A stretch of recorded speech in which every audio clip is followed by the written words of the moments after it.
Pace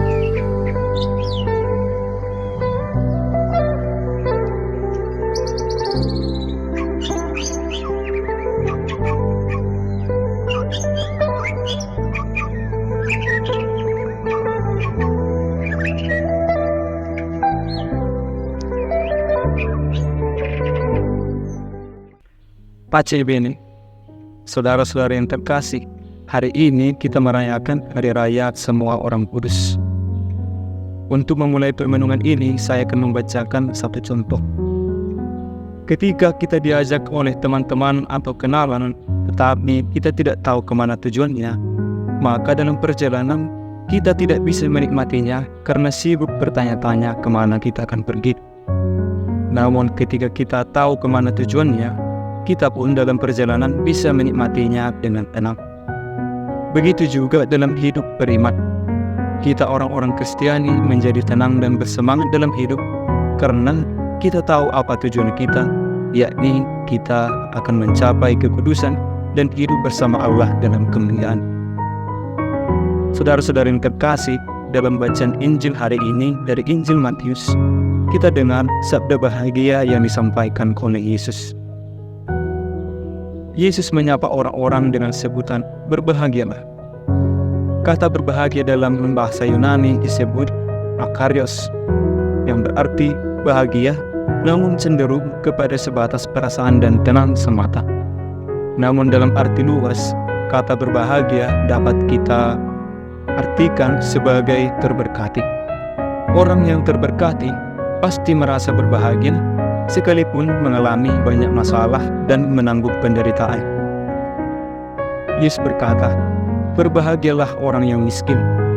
Kata miskin dalam bahasa Yunani disebut phokos, yang artinya miskin harta, yang membuat orang tidak memiliki kuasa dan tidak memiliki pengaruh terhadap lingkungannya.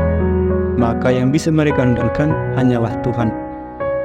Ada juga, berbahagialah orang yang berduka cita, yang merasa hancur atas dosa-dosanya sehingga ia menyesal dan berbalik kepada Allah.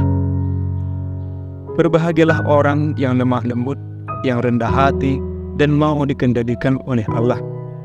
Berbahagialah orang yang lapar dan haus akan kebenaran.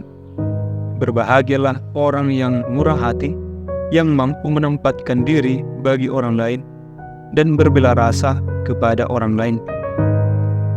Berbahagialah orang yang murni hatinya, yang berbuat segala sesuatu dengan motivasi yang murni tanpa pamrih.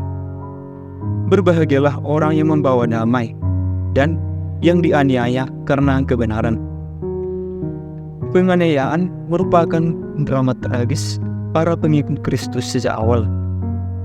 Penganiayaan dipandang sebagai ujian kesetiaan akan iman kepada Allah. Maka berbahagialah orang yang beriman teguh meskipun dalam penderitaan. Saudara-saudara yang terkasih, dalam syahadat iman kita mengatakan, aku percaya akan persekutuan orang kudus. Siapakah orang-orang kudus ini? Mereka ialah orang-orang yang telah hidup bersama Allah dalam kemuliaan abadi di surga dan Allah tinggal di tengah-tengah mereka. Perayaan Semua Orang Kudus yang kita rayakan hari ini berawal dari komunitas gereja awal yang melihat begitu banyak para pengikut Kristus yang mati martir pada penganiayaan di Kekaisaran Romawi. Mereka melihat penganiayaan ini dan kesaksian iman mereka sebagai kesaksian iman yang unggul. Maka pada abad ke-9, Paus Gregorius keempat menetapkan tanggal 1 November sebagai tanggal tetap perayaan Hari Raya Orang-Orang Kudus. Saudara-saudara yang terkasih, dalam gereja kita terdapat banyak sekali orang kudus. Namun, hanya sedikit di antara mereka yang diakui dan dikenal gereja secara resmi dan dikanonisasi. Namun, semasa hidupnya, mereka menunjukkan kekudusan yang seringkali bukan hal-hal yang hebat-hebat, melainkan hal-hal kecil yang dilakukan dengan penuh cinta dan harapan akan kemuliaan yang abadi. Dalam kehidupan sehari-hari, kita pun bisa mencapai kekudusan sesuai dengan karir atau status kita masing-masing. Misalnya sebagai orang tua yang memberikan yang terbaik kepada anak-anaknya dan menafkahi kebutuhan keluarganya dengan sepenuh hati. Atau sebagai seorang guru mengajar murid-murid di sekolah dengan penuh kasih sayang dan tanggung jawab. Atau sebagai seorang anak di keluarga melakukan tanggung jawab kepada orang tua dan membantu orang tua dengan setulus hati.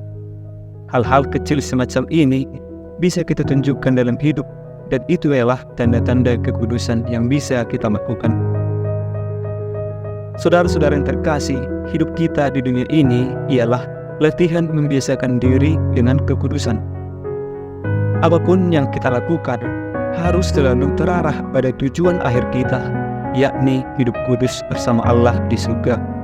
Maka kita akan termasuk orang-orang yang disapa oleh Yesus sebagai kaum yang berbahagia. Memang akan banyak sekali tantangan yang akan kita hadapi, tapi kita harus ingat bahwa Yesus ialah teladan kita. Yesus sendiri dalam tugas perutusannya mengalami banyak sekali tantangan dan hambatan, terutama dari orang-orang yang membencinya. Namun, Yesus tetap tekun dan sabar melakukan tugasnya dengan penuh ketaatan kepada Allah Bapa. Semoga melalui doa para kudus yang kita rayakan hari ini dan dengan bantuan Roh Kudus, kita mampu bertekun melatih kekudusan dalam hidup kita sehari-hari dalam hal-hal sederhana yang bisa kita lakukan dengan penuh cinta dan harapan akan hidup kudus. Amin. Pace ibn.